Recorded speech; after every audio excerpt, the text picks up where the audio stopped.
Hello viewers, இது நம்ம channel short and. இன்றைக்கி நம்ம என்ன பார்க்க போகிறோன்னா அத்தியாயம் 2. நம்ம லாஸ்ட் வீடியோவில் அத்தியாயம் 1 பார்த்துருந்தோம். அத்தியாயம் 1 வந்து மெய்யெழுத்துக்கள். இப்போ அத்தியாயம் 2 வந்து உயிரெழுத்துக்கள். மொத்தம் உயிரெழுத்துக்கள் மொத்தம் எத்தனை? 12. 12ல் 5 குறில் 7 நெடில். 5 குறில் அது என்னென்ன 5 குறில்? ஆ, இ, உ, ஏ, ஓ. இது 5 குறில். அதே மாதிரி நெடிலில் ஃபஸ்ட்டு 5 நெடில் பார்ப்போம். ஆ, இ, உ, ஏ, ஓ. அப்போ மீதி 2 இரு உயிர்கள் இணைந்த நெடில். அது என்ன இரு உயிர்கள் இணைந்த நெடில்? இப்போ நீங்கள் ஐயை ப்ரொனவுன்ஸ் பண்ணும்போது ஐ ப்ளஸ்ஸு இ சவுண்டு வரும். அப்போ ஐ ப்ளஸ் இ சவுண்டு வருது இல்லைங்களா? அதனால் 2 உயிர் இணைந்த நெடில். அதனால் இது 2 நம்ம பின்னாடி பார்க்குவோம். இப்போ இதுக்கு மட்டும் நம்ம எப்படி வந்து நம்ம மென்ஷன் பண்ணுன்றதை நம்ம இந்த சாப்டரில் பார்க்க போகிறோம். ஃபஸ்ட்டு வந்து குறில் எழுத்துக்கு பார்ப்போம், அதுக்கப்புறம் நெடில் எழுத்துக்கு பார்ப்போம். குறிலுக்கு பார்க்கலாம். ஒரு ஸ்ட்ரோக் இப்போ இருக்குங்கன்னா, இதுதான் வந்து ஒரு ஸ்ட்ரோக்குனா, அந்த ஸ்ட்ரோக்கில் ஃபஸ்ட்டு பிளேஸில் வந்து நம்ம ஒரு லைட் டாட் வச்சோம்னா அது ஆ சவுண்டு. அதே வந்து சென்டர், இந்த கோடு இருக்குங்க இல்லையா, அந்த ஸ்ட்ரோக்கோட சென்டரில் வச்சோம்னா லைட் டாட், மெல்லிய புள்ளி வச்சோம்னா ஏ. அதே வந்து 3வது பிளேஸில் வச்சோம், அதாவது இது ஃபஸ்ட்டு பிளேஸ், இது செகண்ட் பிளேஸ், இது வந்து தேர்டு பிளேஸ். சரிங்களா? அப்போ ஃபஸ்ட்டு பிளேஸில் லைட் டாட், மெல்லிய புள்ளி லைட் டாட் வச்சோம்னா ஆ. அதே வந்து மெல்லிய புள்ளி செகண்ட் பிளேஸில் வச்சோம்னா ஏ. அதே வந்து தேர்டு பிளேஸில் வைக்கும்போது அது வந்து இ, சின்ன இ. அதுக்கப்புறம் குறியில் மீதி என்ன இருக்குது? ஓ இருக்குது, ஊ இருக்குது. இப்போ ஓ, உ. இப்போ இந்த கோடு இருக்குன்னா கோடோட 2ஆம் இடத்துல வச்சோம்னா அது வந்து ஓ. அதே 3வது இடத்துல கோடு, மெல்லிய கோடு, இது வந்து மெல்லிய கோடு, லைட் டேஷ்ன்னு சொல்லுவாங்க. ஒரு ஐஃபன் மாதிரி போட்டிங்கன்னா அது வந்து டேஷ். அப்போ 2ஆம் இடத்துல வச்சோம்னா அது வந்து ஓ. அதே 3வது இடத்துல வச்சோம்னா உ. சரிங்களா? இது வந்து குறில்.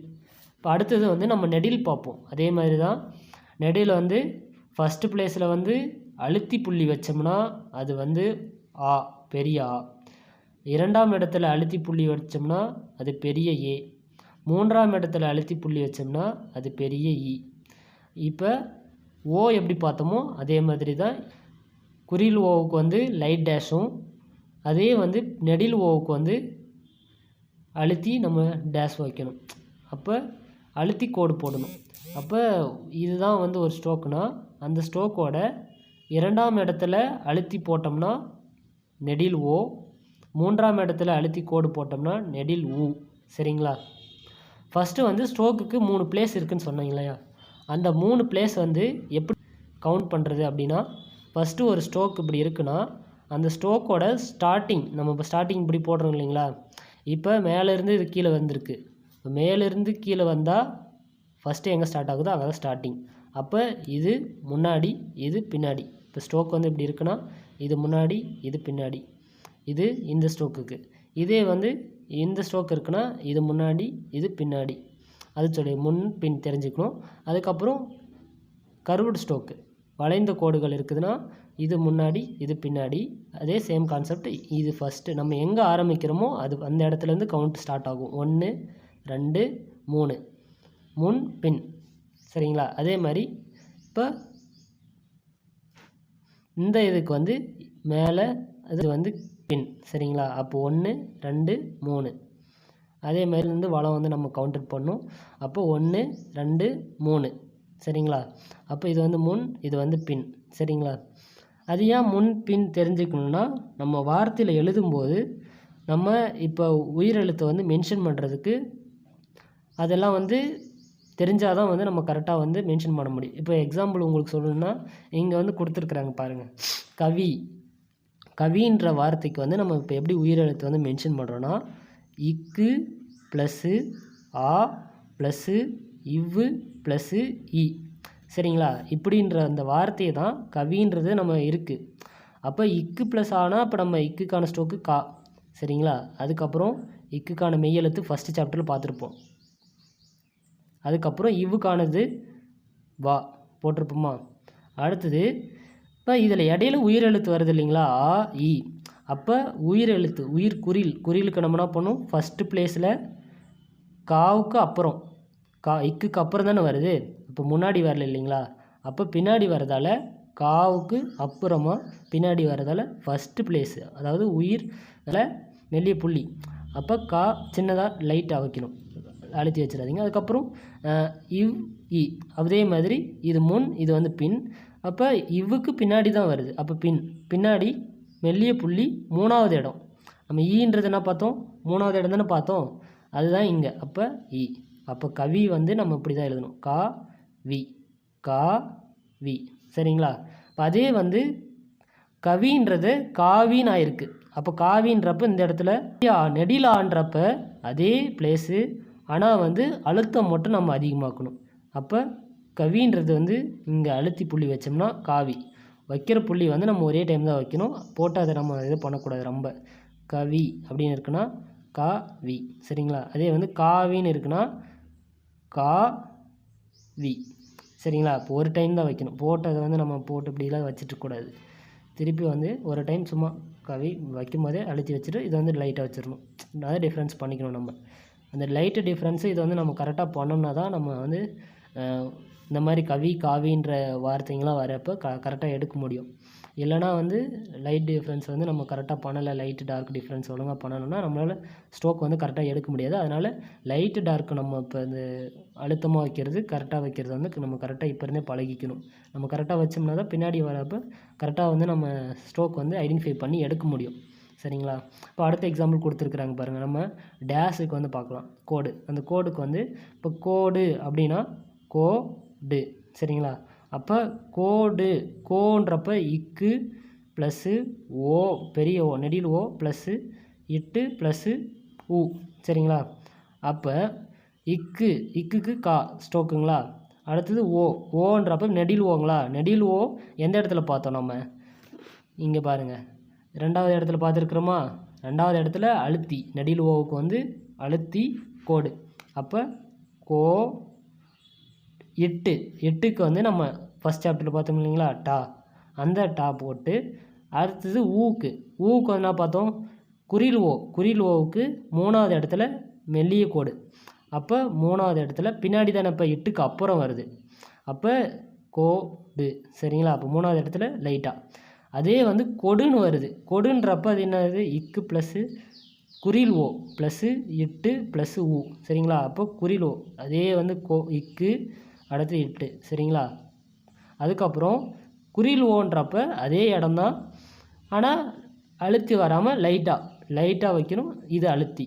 கோன்றப்போ நெடில், இது வந்து அழுத்தி வராமல் மெல்லிதாக போடணும். அப்போ வந்து இது வந்து குறில் கோடு. ஊ வந்து அதே இடம். அடுத்தது ஆரம்ப உயிர்குறில்கள். அது என்ன ஆரம்ப உயிர்குறில்கள் எழுதுகிறோன்னா, அந்த ஸ்ட்ரோக்கில் ஸ்டார்டிங்கில் இப்போ இந்த இடத்துல வருது இல்லைங்களா. இப்போ எக்ஸாம்பிளுக்கு வந்து அடின்னு இருக்குது. அடிக்கு வந்து ஆ சின்னதாக மெல்லிப்புள்ளி, அதே டி இதுவும் வந்து மெல்லிப்புள்ளி. வைக்கிறதே வந்து ஒரு சும்மா அப்படி லைட்டாக இப்படி தான் வைக்கணும். சரிங்களா? நம்ம இது உயிர்குறிலா, ஆரம்ப உயிர்குறில்னால் இங்கே ஸ்டார்டிங் வருது இல்லைங்களா, அதை வந்து நம்ம சிம்பிள்ஸ் யூஸ் பண்ணிக்கிறோம். இப்போ இந்த ஸ்டார்டிங்கில் வர இந்த புள்ளிக்கு பதிலாக சிம்பிள் மாதிரி யூஸ் பண்ணிட்டோம்னா, சிம்பிள் மாதிரினா இப்போ ஆவுக்கு வந்து நம்ம இப்படி யூஸ் பண்ணலாம், இப்படி யூஸ் பண்ணலாம். இப்போ இந்த மாதிரி இப்போ யூஸ் பண்ணிட்டோம்னா நம்ம எழுதுறதுக்கு வந்து நம்மளுக்கு ஈஸியாக இருக்கும். இப்போ நம்ம ஒவ்வொன்றுத்துக்கும் புள்ளி வச்சுருந்தோம்னா நம்மளுக்கு லேட் ஆகும் இல்லைங்களா, எழுதுறதுக்கு அப்புறம் ஈஸியாக இருக்காது இல்லைங்களா. அதனால் ஃபஸ்ட்டு வர ஆரம்ப குறில் மட்டும் இந்த மாதிரி எழுதிக்கலாம், ஸ்டார்டிங்கில் வரது மட்டும். அப்போ ஆடின்றதை வந்து நம்ம இப்படி எழுதிக்கலாம், அடி ஆடி ரெண்டுத்துக்குமே இது மாதிரி எழுதிக்கலாம். அடினாலும் சரி ஆடினாலும் சரி, இப்போ இது ரெண்டுத்துக்குமே இந்த மாதிரி எழுதிக்கலாங்களா.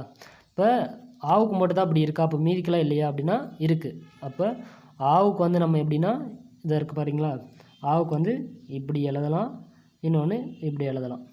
அடுத்தது ஈக்கு வந்து இப்படி கொக்கி மாதிரி சின்னதாக போடணும். அதே மாதிரி மேலேருந்து இப்போ கீழே. ஓகேங்களா? கொக்கி மாதிரி சின்னதாக தான். இங்கே ஒரு கொக்கி மாதிரி போடணும், இது வந்து ஒரு கொக்கி மாதிரி. அடுத்தது ஊக்கு வந்து இப்படியும் போடலாம், இப்படியும் போடலாம். ஓகேங்களா, ஒரே கோடு தான், நம்ம இப்படியும் போடலாம், இப்படியும் போடலாம், அது இடத்துக்கு தகுந்த மாதிரி. அடுத்தது வந்து ஏ ஏ சரிங்களா. அப்புறம் ஏவுக்கு வந்து என்ன பண்ணுறோன்னா, இந்த நம்ம இது போட்டோம் இல்லைங்களா, இந்த இது அந்த இதிலையே ஆல்விங் பண்ண மாதிரி இது வந்து ஏ, அதையே வந்து திருப்பி போட்டாலும் ஏ சரிங்களா. சின்னதாக போடணும் ரெண்டுமே. அதே மாதிரி அடுத்தது ஓவுக்கு வந்து இப்படி தப்பு போடுவோம் இல்லைங்களா, தப்பு போடுற மாதிரி போட்டால் அது ஓ சரிங்களா. இப்படி போட்டாலும் ஓ தான், இப்படி போட்டாலும் ஓ தான். நம்ம இடத்துக்கு தகுந்த மாதிரி இது யூஸ் பண்ணிக்கிறது தான். ரெண்டு இருக்குது. ஃபஸ்ட்டு வந்து ஆ வந்து இப்படியும் போடலாம், இப்படியும் போடலாம். அடுத்தது ஏ வந்து இப்படி போடலாம், இப்படி போடலாம். ஈ வந்து கொக்கி மாதிரி போட்டு இப்படி சின்னதாக கொக்கி மாதிரி போட்டு இப்படி போடணும். ரொம்ப நம்ம பெருசாக போடக்கூடாது, போட்டோன்னா அது வந்து வேறு மாதிரி யா மாதிரி வந்துடும். அதனால் யா மாதிரி வராமல் சின்னதாக கொக்கி மாதிரி போட்டுட்டு அதே மாதிரி இந்த சைடு போட்டாலும் ரெண்டு தான் யூஸ் பண்ணிக்கலாம், இடத்துக்கு தகுந்த மாதிரி. அதை வந்து நம்ம புக்கில் வந்து பேசிக் புக்கில் கொடுத்துருப்பாங்க, அந்தந்த டேபிளில் எங்கெங்கே யூஸ் பண்ணோம் அப்படின்ற மாதிரி. அதுக்கு வந்து நம்ம பார்த்தீங்களா, இந்த டேபிளில் கொடுத்துருக்குறாங்க பாருங்கள். ஆவுக்கு வந்து இதுக்கு ஸ்டோக்கு வந்து யூஸ் பண்ணணும் அப்படின்றது தெளிவாக அங்கே வந்து இந்த டேபிளில் சொல்லியிருப்பாங்க. நீங்கள் அதை ஒன்று ஒன்றா எழுதி பார்த்தீங்கன்னா உங்களுக்கு வந்து ப்ராக்டிஸ் ஆகிடும். இப்போ நம்ம இது என்னது இச்சா ஸ்டோக்கு என்ன பண்ணியிருக்கிறாங்க, இந்த சைடு யூஸ் பண்ணல. இப்போ இந்த சைடு இச்சாவுக்கு வந்து நம்ம என்ன பண்ணோம், இந்த சைடு இது யூஸ் பண்ணோம். அதேமாரி டாவுக்கு வந்து இந்த சைடு சரிங்களா. அடுத்தது வாவுக்கு இந்த சைடு. அதேமாரி தாவு உங்களுக்கே தெரியும். இப்போ இதில் எந்தெந்த வார்த்தைக்கு எப்படி எப்படி யூஸ் பண்ணிக்கிறாங்க, லாவுக்கு எப்படி, இல்லாவுக்கு எப்படி, மாவுக்கு எப்படி, லாவுக்கு எப்படின்றதெல்லாம் யூஸ் பண்ணியிருக்கிறாங்க. நீங்கள் அப்போ ஒன்று ஒன்றா இப்போ இந்த வார்த்தைக்கு இப்படி தான் யூஸ் பண்ணுறதை நீங்கள் இதில் பார்த்து அப்படியே ஒன்று ஒன்றா நீங்கள் எழுதி ப்ராக்டிஸ் பண்ணிட்டீங்கன்னா உங்களுக்கு வந்து எப்படின்றது தெரிஞ்சிடும். அதே மாதிரி இங்கேயும் பார்த்தீங்கன்னா தெரியும், ஈக்கு வந்து ஈ கூட வந்து எப்படி ஜாயினிங் அப்படி சொல்லிட்டு, அடுத்தது ஊக்கு எப்படி ஜாயினிங், ஊப்பா, ஊடா, ஊச்சா, ஊவா, இதை நீங்கள் ஒன்று ஒன்றா சொல்லி பார்த்து இப்படியே எந்த இது எப்படி எழுதணுன்றதை வந்து நீங்கள் வந்து ப்ராக்டிஸ் பண்ணிகிட்டே வந்தீங்கன்னா இப்போ இந்த டேபிள் ஃபுல்லாக நீங்கள் ஓரளவுக்கு நீங்கள் எழுதி முடிக்கும்போது உங்களுக்கே வந்து ஒரு ஐடியா கிடச்சிரும். நம்ம எழுதுறது என்ன கான்செப்ட்னா, நம்ம கை எழுதுறதுக்கு வாட்டமாக இருக்கிறது மாதிரி தான் இவங்க எழுதியிருப்பாங்க. நீங்கள் இப்போ இதே வந்து இந்த இடத்துல இந்த ஓவுக்கு பதிலாக இந்த ஓ போட்டிங்கன்னா வாட்டம் வராது. அப்போ இந்த ஓ போட்டால் தான் இந்த இது ஸ்ட்ரோக்கு கூட கரெக்டாக இருக்கும். அப்போ கான்செப்ட் என்னென்னா, நமக்கு எழுதுறதுக்கு வாகா இருக்கிற ஒரு ஓவை வந்து இந்த ரெண்டு ஓவில் எது வந்து வாகா இருக்குது எழுதுறதுக்கு, அதை வந்து யூஸ் பண்ணுறது தான் கான்செப்ட்டு. அப்போ நீங்கள் வந்து இது வந்து ஏதோ எப்படி யூஸ் பண்ணிக்கிறாங்கன்னு தெரியல, மொத்தமாக நம்ம மனப்பாடம் பண்ணும் போல் அப்படிலாம் கிடையாது. எழுதும் போதே உங்களுக்கே தெரியும், இந்த ஓ போட்டிங்கன்னா இது கூட எப்படி ஜாயினிங் பண்ணிங்கன்னா கரெக்டாக வராது. அப்போ இந்த ஓ போட்டோம்னா அப்போ கரெக்டாக வருது அப்படின்றது உங்களுக்கே. அப்போ அதை வச்சே நீங்கள் வந்து ஈஸியாக வந்து இது பண்ணிக்கலாம், தெரிஞ்சுக்கலாம் எந்தெந்த வார்த்தை கூட எது வந்து நம்ம ஈஸியாக இருக்குது. இப்போ லா கூட இருக்குன்னா இப்போ இந்த இது கூட லா அப்படி போட முடியாது. அப்போ இந்த ஓ கூட தான் இந்த லா போட முடியும். ஓகேங்களா.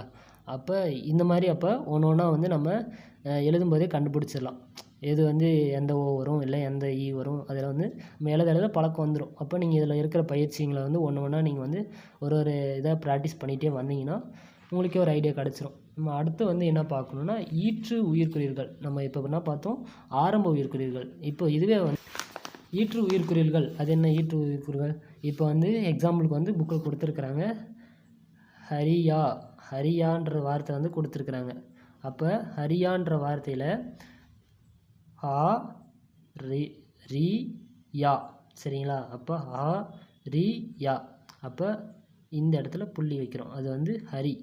யாவுக்கு வந்து இங்கே ஒரு இன்ட்டு மார்க் மாதிரி சரிங்களா, ஹரியா. அப்போ அதை வந்து இப்போ ஹரியான்னு வந்துருச்சு. அடுத்தது ஹரியே அப்படின்னு வருது, அதே வார்த்தை ஹரியேன்னு வரப்போ ஹா ரி ஏ அப்படின்றதுக்கு நம்ம என்ன பண்ணணும்னா ஒரு சுழி சரிங்களா.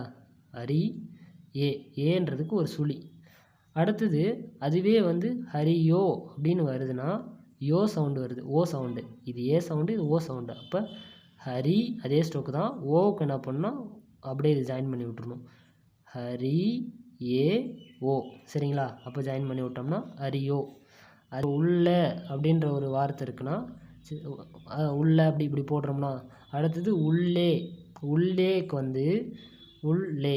இது வந்து இப்போ ஆல்ரெடி வந்து நம்ம ஒரு சுழி போட்டுட்டோம். இப்போ இதுலேயே இன்னொரு சுழி வருது, உள்ளேயே அப்படின்ற வார்த்தை வருது. உள்ளேயே அப்படின்றதில் இன்னொரு ஏ வருது இல்லைங்களா. அப்போ இன்னொரு ஏ வந்தால் எப்படி மென்ஷன் பண்ணுறதுன்னா உள்ளே, அதில் இன்னொரு சுழி. ஓகேலா. அப்போ இப்போ 2 சுழி போட்டு தான் அப்போ நோரியை வந்து நம்ம மென்ஷன் பண்ணணும். அப்போ ஓ வந்தாலும் அதே மாதிரி தான், உள்ளேயோ. அப்போ உள்ளேயோ அப்படின்னு இருக்குன்னா உள்ளேயோன்றப்ப அந்த இன்னொரு சுழியை போட்டு அதை க்ளோஸ் பண்ணிக்கணும். அப்போ அப்படி முடித்தோம்னா அது உள்ளேயோ. சரிங்களா? அப்போ இதுதான் வந்து ஈற்று உயிர்க்குறில். அப்போ ஃபஸ்ட்டு நம்ம பார்த்தோன்னா எப்படி வந்து நம்ம வந்து உயிரெழுத்துக்களை மென்ஷன் பண்ணணும் அப்படின்றத பார்த்தோம். அதாவது கோடு, இதுதான் கான்செப்ட்டு. அப்போ டாட்டுன்றது வந்து லைட்டாக வச்சோம்னா ஃபஸ்ட் ப்ளேஸில், அதே வந்து செகண்ட் ப்ளேஸில் வச்சோம்னா அது வந்து ஏ, மூணாவது ப்ளேஸில் வச்சோம்னா அது வந்து இ, ஓ வந்து கோடு லைட் மெல்லிய கோடு போட்டால் குறியில் ஓ, அதே வந்து குறியில் ஊ மூணாவது இடத்துல வச்சோம்னா, அதே வந்து இந்த ஆவுக்கு வந்து நெடில் வந்து அழுத்தி புள்ளி வைக்கணும்.